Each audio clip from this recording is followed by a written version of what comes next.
ವಿಷಯ ಎಲ್ಲ ಚುನಾವಣೆಗೆ ಹೋಗ್ಬಿಡೋಣ. ಮುಂದೆ DK ಶಿವಕುಮಾರ್ ನೇತೃತ್ವದಲ್ಲಿ ಚುನಾವಣೆ ಮಾಡಿಕೊಂಡು ನಾವೆಲ್ಲ ಒಟ್ಟಿಗೆ ಕೆಲಸ ಮಾಡಿ ಮೆಜಾರಿಟಿ ತಗೊಂಬರೋಣ. ಅವಾಗ ಅವರೇ 5 ವರ್ಷ ಮುಖ್ಯಮಂತ್ರಿ ಆಗಲಿ.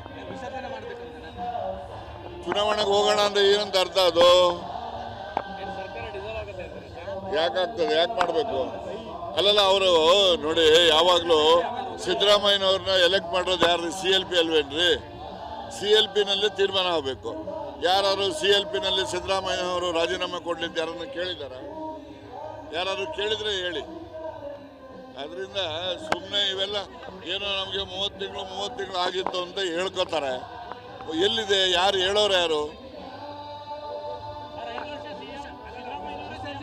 ನಾವು ನೋಡಿ, ಹೈಕಮಾಂಡ್ನಲ್ಲಿ ನಾಯಕತ್ವದ ಬಗ್ಗೆ ಮಾತನಾಡಬಾರ್ದು ಅಂತ ಹೇಳಿದ್ದಾರೆ.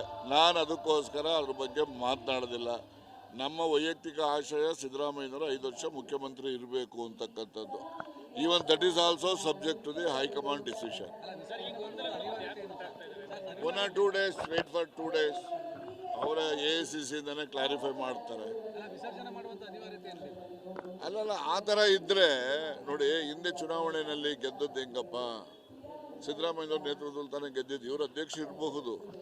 ಇವಾಗಿಂದ ಪರಮೇಶ್ ಅವರು ಕೂಡ 13ರಲ್ಲಿ ಅವರು ಕೂಡ ಸರ್ಕಾರ ಅಧಿಕಾರಕ್ಕೆ ತಂದರು. ಅದು ಸೋತ್ಬಿಟ್ರು ಅವರು. ಗೊತ್ತಾಯ್ತಾ? ಇವ್ರು ಕೂಲಿ ಕೇಳೋರು, ಅವ್ರದ್ದು ಕೂಲಿ ಕೇಳ್ತಾರಲ್ಲ, ಅದು ಹಳೆಯ ಕೂಲಿ ಸಾಲ ಇರೋದು. ಮೊದಲು ಅದನ್ನು ಚುಕ್ತ ಆಗಲಿ, ಆಮೇಲೆ ಈ ಚುಕ್ತ ಮಾಡಿದ್ರೆ ಸಿದ್ದರಾಮಯ್ಯನವ್ರು ಇರಬೇಕು ಅನ್ನೋನು. ಗೊತ್ತಾಯ್ತಾ?